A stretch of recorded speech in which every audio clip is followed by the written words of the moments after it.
Egunon de Nori. El sector de la construcción tiene ante sí una gran oportunidad para incrementar su competitividad y avanzar de la mano de la sostenibilidad, ¿no?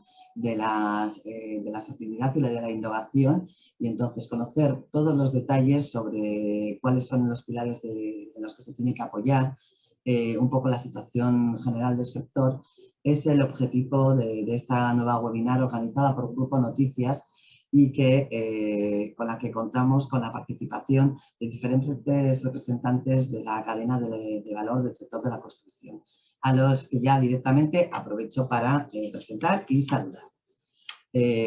Contamos con la presencia de Óscar Íñiguez Heras, director de proyectos de Eraikune, clúster de la construcción del País Vasco, asociación que agrupa a más de un centenar de empresas del sector vasco de la construcción. Egunon, Óscar. Egunon. También está Óscar Azcárate, director de Baskegur, asociación profesional representativa del sector forestal de la madera de Euskadi. Egunon, Óscar.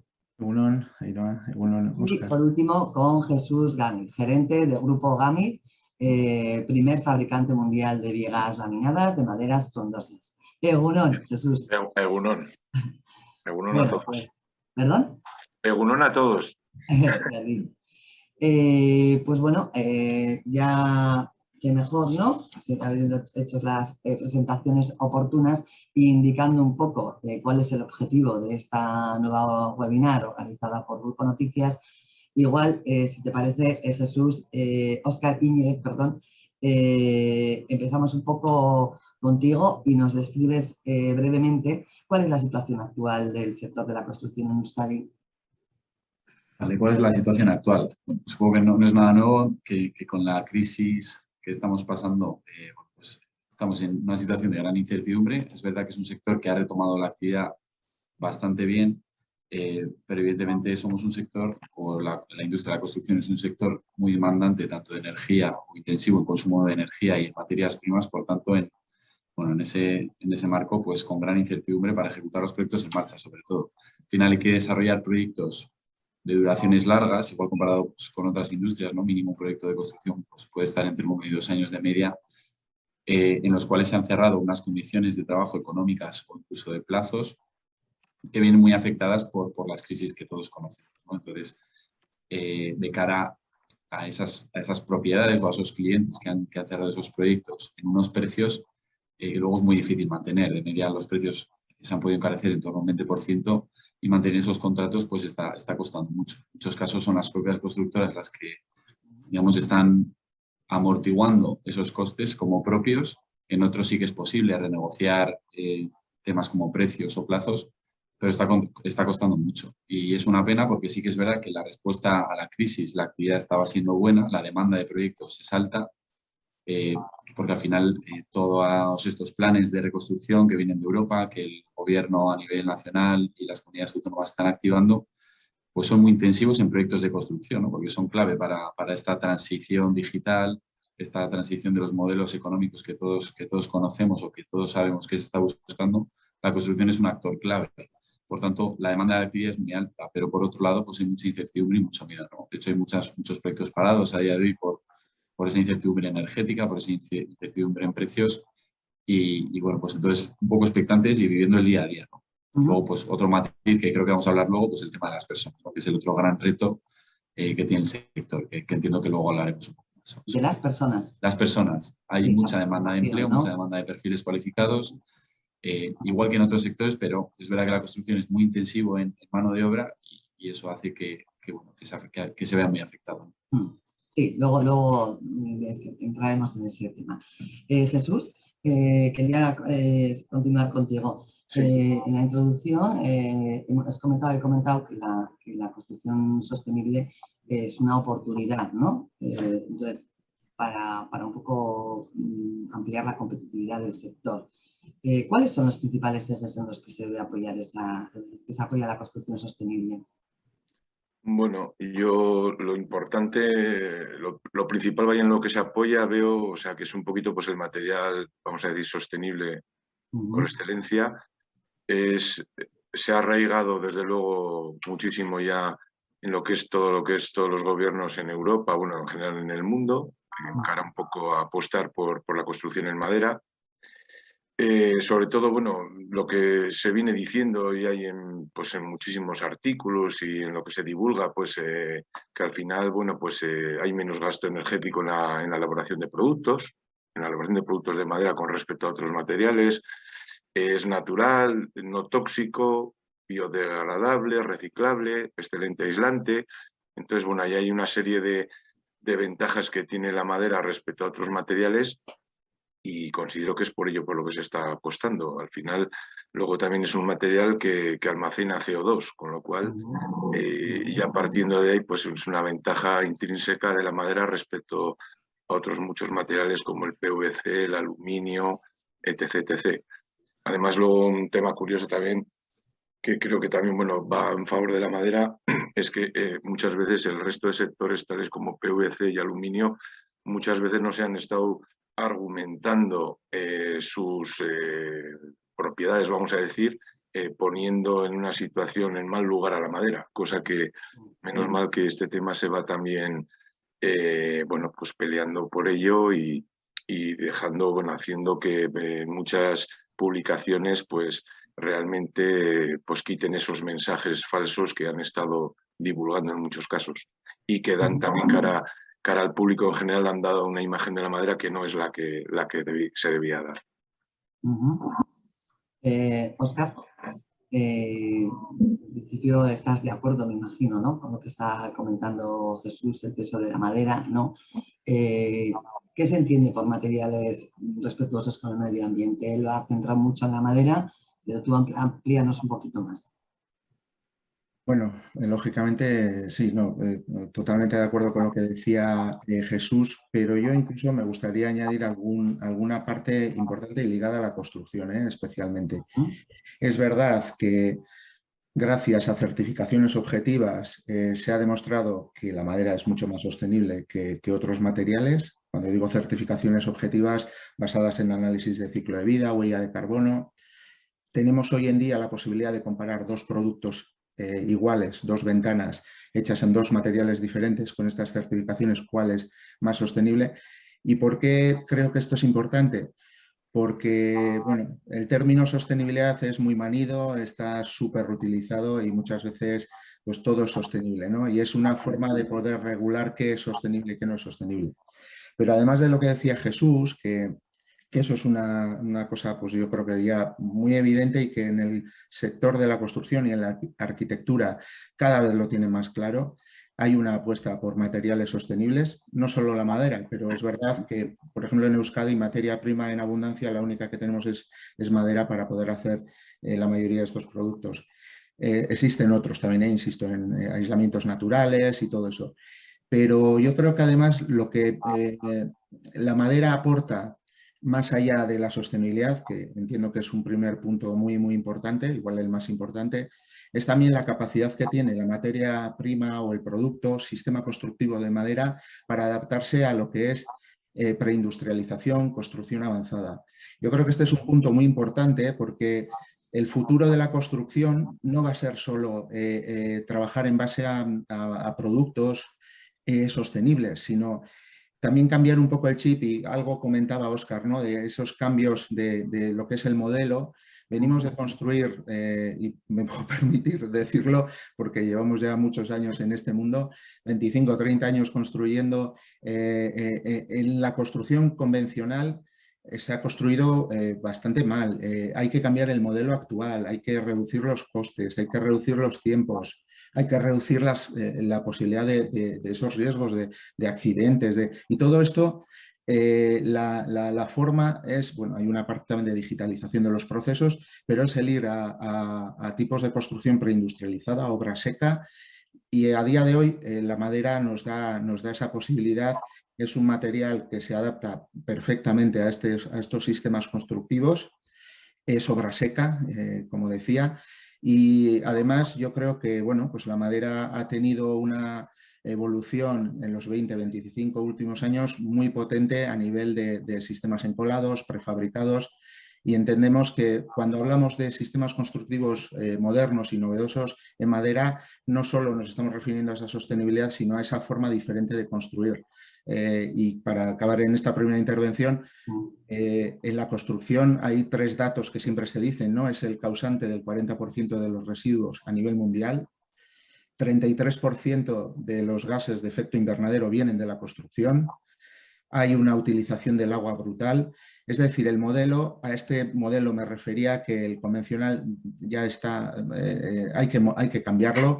Y bueno, pues la madera y esta preindustrialización, la construcción avanzada que comentaba, yo creo que es una opción ideal para cambiar ese modelo. Óscar, sí, ahora Óscar Íñiguez. Era un poco lo que te quería comentar, el gran impacto, ¿no?, ambiental que provoca la construcción. Creo que Óscar Azcárate se ha puesto un poco en los antecedentes de datos, la verdad es que datos importantes y alarmantes. Y entonces, ¿cuál es el problema? Porque efectivamente se va muchos años hablando de la construcción preindustrial que puede aportar y que puede reducir mucho esos datos. ¿Dónde está entonces el problema para no dar el paso más definitivo? Bueno, sí, yo además voy a seguir un poco el hilo que estaba trayendo Óscar. Es evidente que somos un sector muy demandante, muy intensivo en consumo de materiales, de energía, impactamos muchísimo. El origen es, yo creo, por la propia naturaleza del sector, ¿no?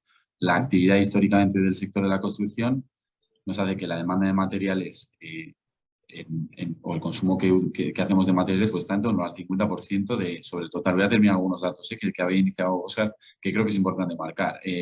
Tanto a nivel consumo de materiales minerales metálicos, no metálicos. El consumo energético está en torno, como decía, del 30 o el 40%. Es verdad que no sería justo decir que solo es en los procesos constructivos o de fabricación de materiales, sino también en el consumo energético de las viviendas, ¿no?, que creo que es el gran elemento o el producto o el principal producto de la construcción que luego más energía demanda. Que eso vinculado a las emisiones de CO2, pues ronda el 40% de las emisiones totales. Generamos muchos residuos porque históricamente los productos que utilizábamos así se hacían. Entonces, un poco a tu pregunta, el por qué.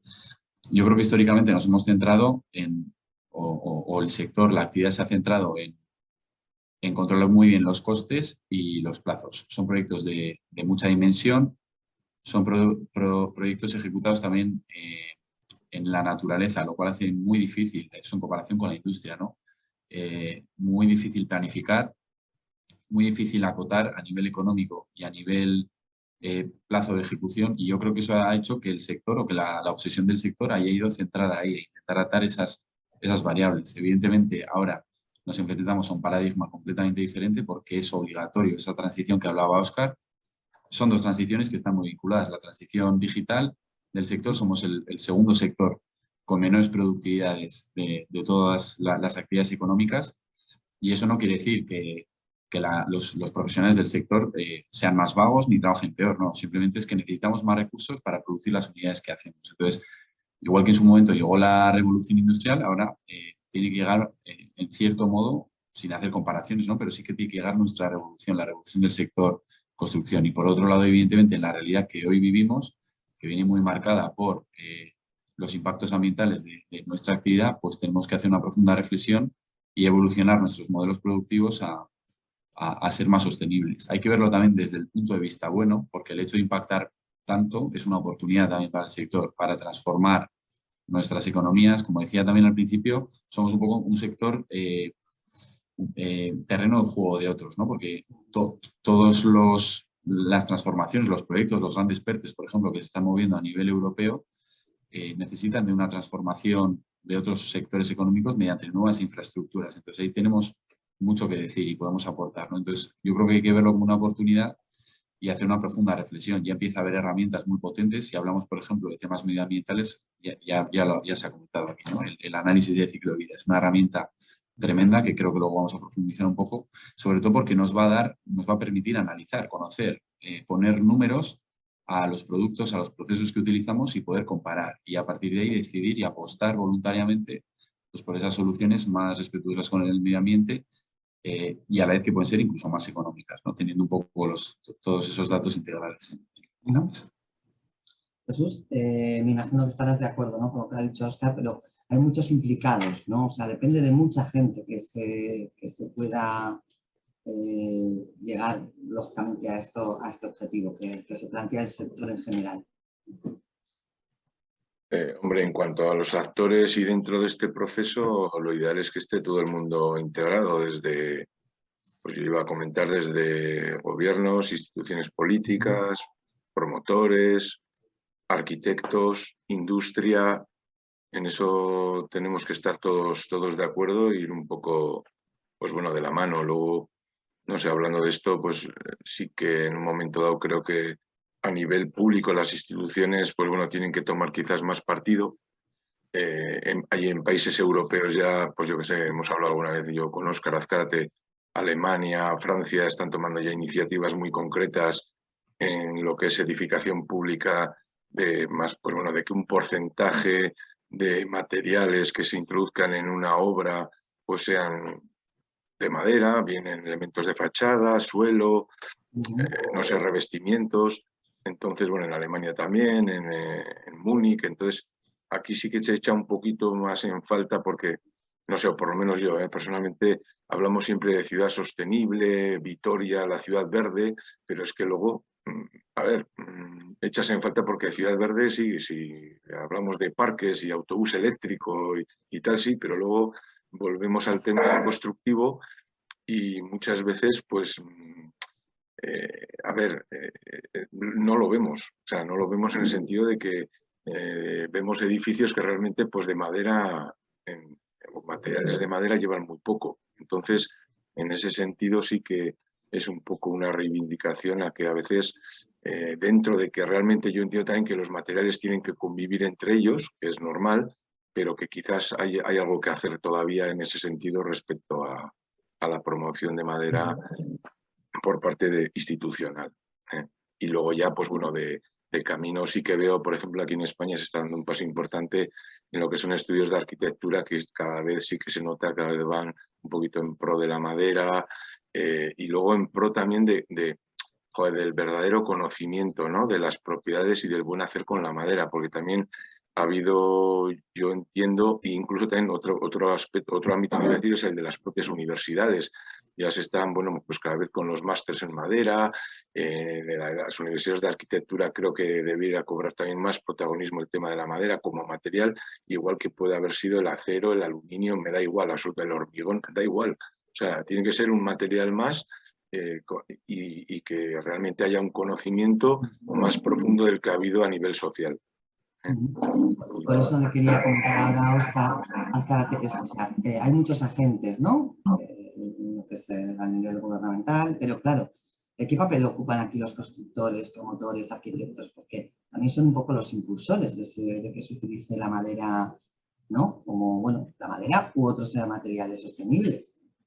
Sí, lo que pasa que yo creo que todo cambio, aquí el cambio que estamos hablando es muy grande y es mucho más ambicioso que la apuesta por un sistema constructivo diferente o por un material o por una materia prima. Estamos hablando de cambiar el modelo, desde cómo se contrata, cómo se prescribe, cómo se hacen los proyectos, cómo se elabora la obra, cómo el promotor decide hacer esa obra, cómo la constructora se adapta a las necesidades de ese nuevo proyecto, de esa forma nueva de hacer las cosas. Yo creo que eso Jesús apuntaba bien y Óscar también lo comentaba antes. Yo creo que es importante, estos cambios no se centran ni en un sector ni se centran en una parte de la construcción. Lo que estamos viendo a nivel europeo, donde sí se están dando cambios en el modelo, hay una gran apuesta, es casi un pacto, ¿no?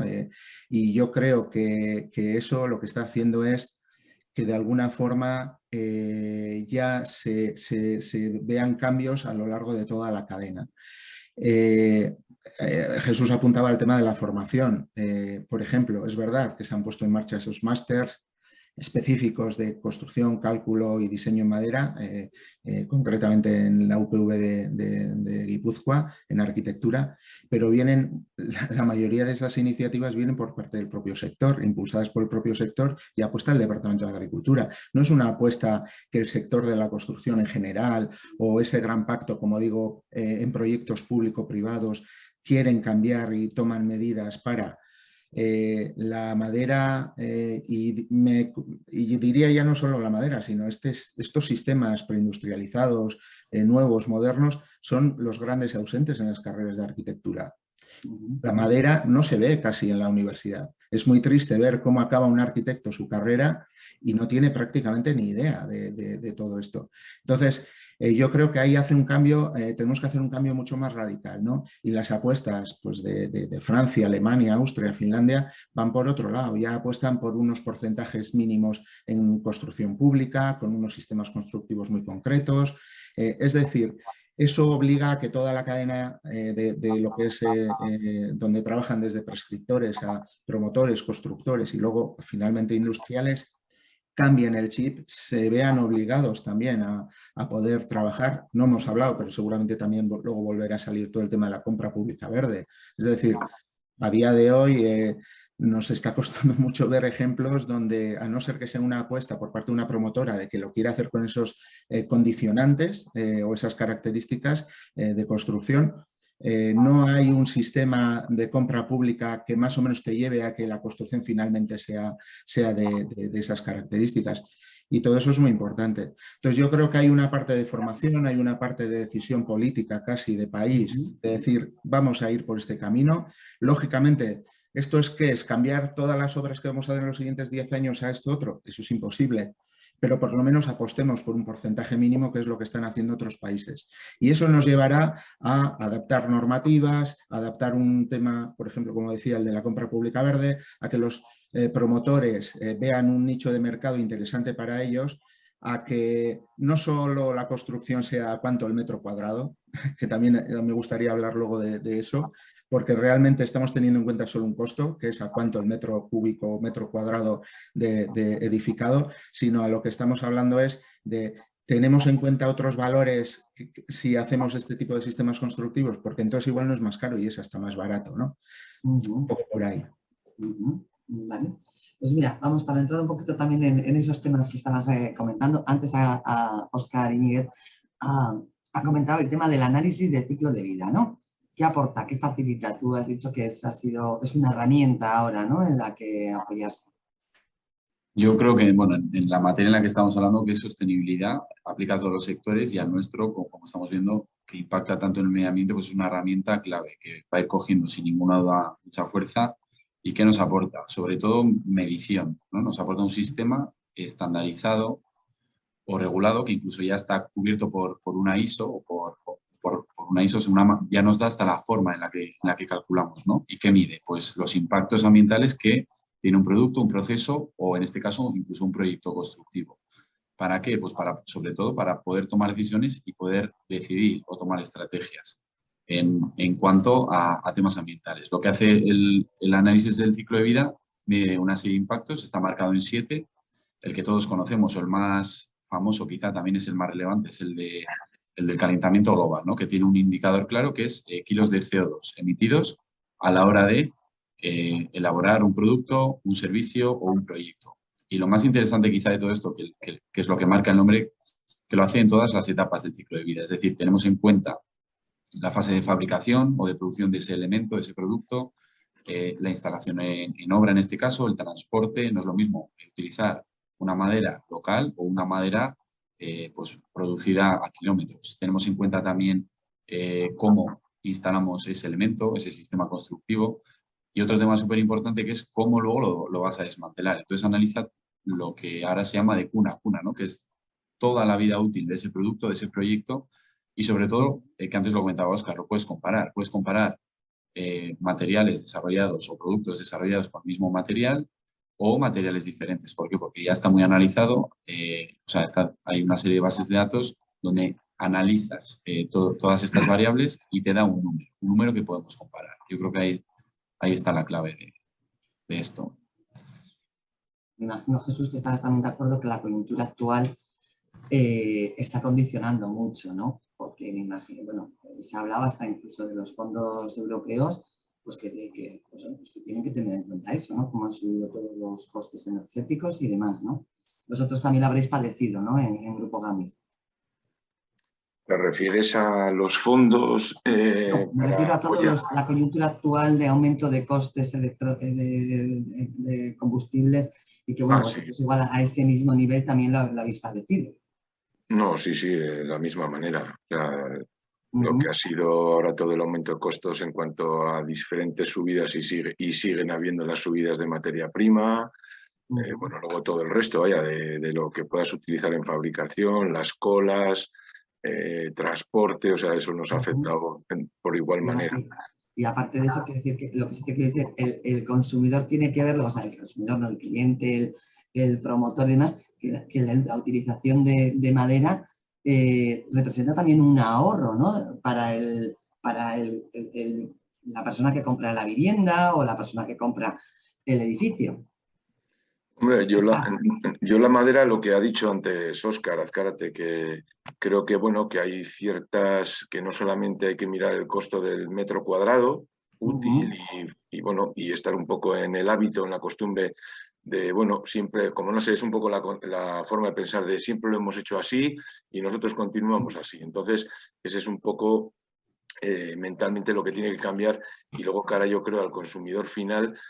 Bueno, pues inicialmente uno puede pensar como siempre la vida útil de las cosas o qué me proporciona esto y saber poner en valor que, bueno, pues que si pones elementos de madera, aparte de aportar de que, bueno, pues vas a tener menos CO2 o aportar tal, aparte el hecho de que, bueno, pues la vivienda está más aislada, gasto menos calefacción, bueno, pues otra serie de valores o valores añadidos que también hay que transmitir al consumidor final y también yo creo que también desde las empresas, yo creo que a veces no solamente la conciencia de que todo es precio, es que es precio, calidad y qué estás aportando a ese cliente final y al final hay que saber transmitírselo. O sea, que no todo es decir, jo, qué caro, qué diferencia el precio con lo que... No, es que seguramente en el tiempo verás pues que al final, bueno, pues es quizás más económico que lo que tú pensabas inicialmente. Y yo creo que ahí hay una conciencia también a cambiar, el valorar en un momento dado lo que estás pagando.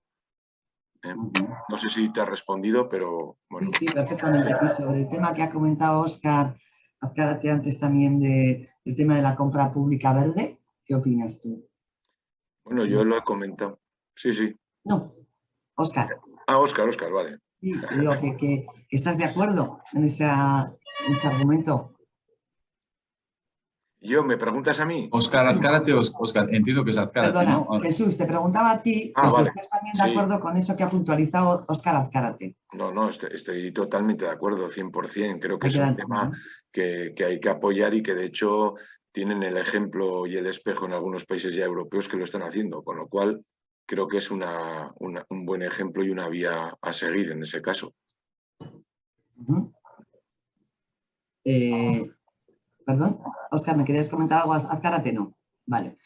También, bueno, hemos estado hablando mucho de los materiales, ¿no? Nos hemos centrado mucho sobre todo en la madera y demás, pero también hay otra serie de aspectos que son para tener en cuenta, ¿no? Todo el tema de la orientación, del aprovechamiento de luz natural y todo eso.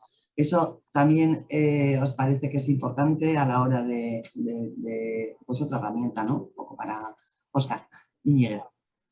Sí, es súper importante. De hecho, vinculado a eso, voy a dar unos datos de Euskadi, por ejemplo, tenemos 700.000 viviendas aproximadamente, casi. De esas 700.000 viviendas, el 63% están construidas antes de 1980. Eso quiere decir que se construyeron sin ningún tipo de normativa de eficiencia energética. No existía código técnico y no se aislaban, por así decir. Por tanto, tenemos, no sé si es el segundo parque edificado más antiguo de lo que es Europa. Esto nos hace unas necesidades de rehabilitación energética brutales, que es la primera medida, volviendo a hablar de sostenibilidad y de impacto ambiental, para reducir los consumos energéticos de los edificios, que en Euskadi ronda, como creo que comentaba antes Óscar, el 30%. Es verdad que en Europa incluso más, que puede estar en el 40%, porque hace más frío, son climatologías más fuertes que las de aquí, pero aún así es muy alto. Entonces tenemos un margen de mejora tremendo. De hecho, hablamos muchas veces de eficiencia energética y antes de ir a sistemas o elementos activos, que son los que nos calientan la casa, los que nos la enfrían, la iluminación, tenemos que ir a medidas de antes, que es hacer que nuestra vivienda se comporte bien energéticamente, con medidas pasivas, es decir, con aislamiento. ¿Por qué? Porque eso nos va a hacer ahorrar energía, tanto a nivel económico, que es importante, y a nivel de impacto ambiental, ¿no?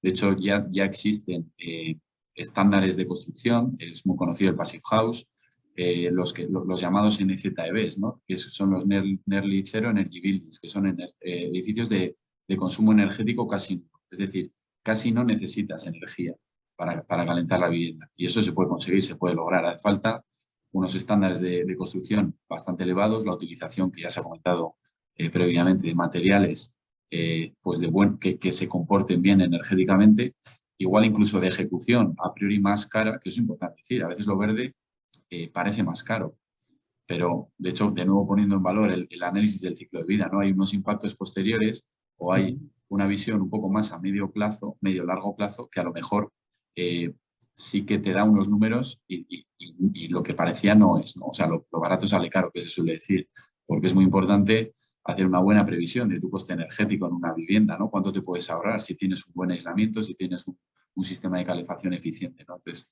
evidentemente es una de los grandes retos que además Europa nos está marcando. La previsión de rehabilitar viviendas en España se ha aumentado al 340% para estos 3 años y tenemos un gran desafío, que es saber si somos capaces ahora de hacerlo. Porque los fondos a priori están disponibles y ahora el gran reto es ser capaces, ¿no? de abordar esta rehabilitación de viviendas. Óscar Azcárate, los datos, la verdad, bueno, pues del parque de viviendas, de la antigüedad del parque de viviendas en Euskadi, bueno, supone un reto, ¿no? Un reto al igual que la formación. ¿Cómo ves tú? ¿Puede ir todo unido? En el tema de la formación siempre se habla mucho, ¿no? De que la construcción falta la profesionalización, ¿no? Del sector. ¿Qué opinas tú al respecto? No, sin duda, eso es un análisis que se hace continuamente. Yo creo que hay una necesidad, es más, diría que estamos incluso peor que hace unos años, y estoy hablando específicamente de nuestro sector, porque nosotros sí teníamos ciertos gremios, gremios, el maestro carpintero, ese conocimiento que había, es verdad que en los últimos 20, 30 años pues ha ido desapareciendo. Ese es un perfil profesional que queremos recuperar. Todo lo que eso conlleva con el tema de la rehabilitación, no solo del patrimonio, sino todo, como comentabas también, ese parque de viviendas que hay que rehabilitar, porque se ha construido, insisto, lo decía al principio, se ha construido mucho y muy mal. Y ahora estamos viéndolo con obras que tenemos que hacer para mejorar los aislamientos de las casas, para llegar a eficiencias energéticas mínimas, que eso antes pues parece que era algo que no teníamos en cuenta, ¿no? Yo creo que la madera ahí está recuperando perfiles profesionales que perdió. Y luego hay un nuevo perfil profesional, que no lo hemos tenido y hay que tenerlo, que está ligado a la construcción, a esa preindustrialización, construcción avanzada. Vienen formas nuevas de entender la construcción, vienen la digitalización, viene el BIM, vienen una serie de herramientas que van a favorecer mucho la construcción seca, preindustrializada, donde la madera va a tener un protagonismo seguro. Y yo creo que eso va a tener que conllevar no solo la formación de profesionales, sino también la formación de los propios usuarios, desde el usuario final de la casa a la promotora, a la constructora. Usuario me refiero a cliente de nuestro, ¿no? Porque realmente, y voy a incidir un poco más en lo que decíamos del precio, ¿no? Yo creo que durante muchos años la forma de construir era hacer anteproyectos no muy definidos, ir haciendo la obra y ya veremos, con muchos modificados. Cada modificación implicaba que la obra acababa siendo mucho más cara. Ha sido una locura lo que ha pasado en España, con modificados, que las obras salían Estamos hablando de elementos, para los que nos estén escuchando y no conozcan de qué estamos hablando, ya hemos dicho varias veces elementos de preindustrialización. Estamos hablando que nosotros desgranamos toda la obra pieza a pieza y sabemos 3 meses antes qué tipo de obra vamos a tener, con qué elementos y cómo va a estar acabada. Esto no sería muy raro tener que hacer un modificado cuando a ti ya te dicen por plano, pieza a pieza, lo que va a ir en la obra. ¿Cuándo existen los modificados? Cuando el proyecto está muy poco definido y en ese camino pues van entrando cosas nuevas, donde siempre el precio va a la más. Ese es un tema por el que no nos pueden comparar metro cuadrado, porque nunca se compara con el final, sino con el primero en el anteproyecto. Y segundo, hay una cosa para mí muy importante y es cómo cuantificamos los impactos, por ejemplo, medioambientales de una solución constructiva frente a otra. ¿Cómo comparamos que una obra esté cerrada año y medio en el centro de, por ejemplo, Madrid? Yo, cuando estaba en la industria, yo he trabajado en la Puerta del Sol, en medio de un 15M, y esa obra estuvo casi 2 años. Si hubiésemos ido con sistemas preindustrializados, seguramente hubiésemos acabado en meses, 3, 4, 5 meses. Se puede levantar una estructura de 4 o 5 plantas en 6 semanas. Esto, con la construcción convencional, es lo que sea. ¿Qué impacto tiene, por ejemplo, el que esa obra esté cerrada 2 años con todos los comercios que tiene al lado en la Puerta del Sol? ¿Qué coste tiene de no poder entrar bien los clientes, de no apetecerles entrar en medio de una obra con elementos de seguridad en medio? Todo eso, por ejemplo, el primer edificio de referencia, el Stadthaus, que se hizo en Londres, todo el mundo cree que lo hicieron y estaba en el centro de Londres, porque Londres quería ser muy verde, muy sostenible. No, no es verdad. Lo hizo porque hizo un informe de impacto de lo que costaba en el centro de Londres tener esa obra abierta, 1 año y medio, 2 años. Y al final llegaron a la conclusión que el elemento más barato en la solución constructiva era la madera y un elemento preindustrializado, porque en pocos meses ya habían cerrado la obra. Además de los impactos ya de temas de riesgos de accidentes, asegurar que ese va a ser el producto final, eso no tiene precio. ¿Ellos qué hacen? Cuantifican con informes todo lo que es con este sistema constructivo que tengo, además del CO2 que incluso ya cotiza. O sea que ya podemos incluso saber un sistema constructivo qué coste tiene como impacto medioambiental y qué otro cuál tiene. Y en esto, y todo es dinero. Es decir, nosotros no abogamos por un sistema constructivo, mire señora, mire señor, que es que quiere que usted va a ser más verde que una lechuga. No, no va de esto. Va de que cuantifiquemos todo y seguramente estos sistemas constructivos, donde la madera juega un papel importante, va a ser incluso más barato.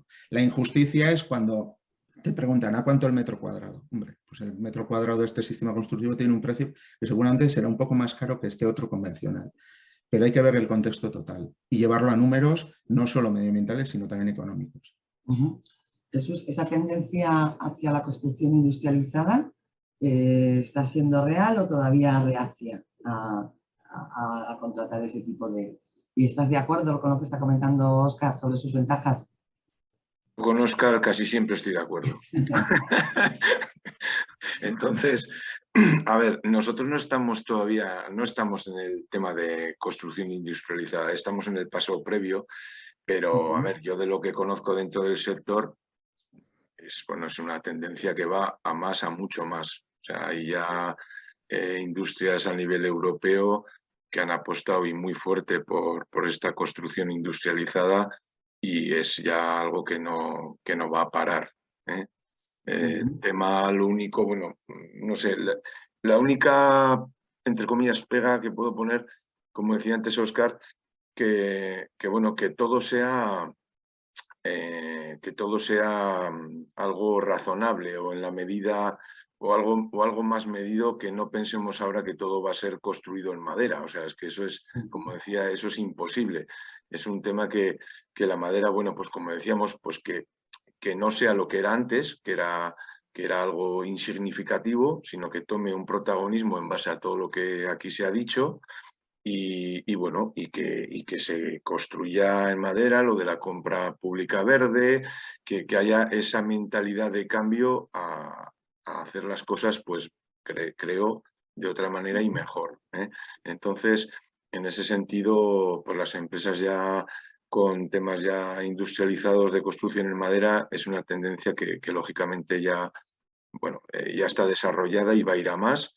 y además se ha puesto muy seriamente, y lo único, pues bueno, que ahora también lo que hay que hacer es aprovechar bien los recursos que se gestionan a nivel forestal y hacerlo todo de forma equilibrada, proporcionada y de la mejor manera posible. Óscar, igual para finalizar contigo este encuentro, sí me gustaría hablar del futuro, ¿no? Porque hasta ahora se han mencionado muchos retos, entonces, bueno, hay mucho que hacer, pero desde luego el futuro puede ser totalmente un cambio de modelo productivo y competitivo, ¿no? Sí, yo además en ese sentido soy optimista. Es verdad que los retos son muy grandes, sobre todo por la barrera cultural, ¿no? Que propiamente podemos tener dentro del sector. Estamos en un sector que a nivel nacional yo creo que además nadie está contento con este modelo, porque a cualquiera que preguntas, hablaba Óscar de esa cadena de valor, que es verdad. O sea, tú hablas con el promotor de un proyecto y siempre está mal, no sale como quiere. El constructor al que le dan la obra tampoco, el arquitecto que la ha diseñado o el ingeniero mal también. Entonces necesitamos escalar ese modelo que va a costar. Pero es necesario por varios puntos, ¿no? Lo que hablamos de la productividad. Necesitamos ser un sector más competitivo, palanca de cambio, necesitamos estar dispuestos o ayudar o colaborar en todo esto que está por venir, ¿no? Todo lo que está por ejecutar. Por otro lado, estamos obligados a cambiar, y esto hilando un poco también con lo que has empezado preguntando ahora, Ainhoa, que es la parte del empleo y de la formación. Tenemos un sector en el que no tenemos personas, y creo que yo empezaba también cuando hemos empezado la conversación con este punto. Entonces, parte de la industrialización, de evolucionar hacia sistemas preindustrializados, que no solo es construir fábricas casas en fábricas, que parte puede ser, sino industrializar cada uno en la escala que pueda. Va a tener que venir porque no tenemos mano de obra. La construcción tradicional, con gente poniendo ladrillos en la calle, ya no tiene recorrido.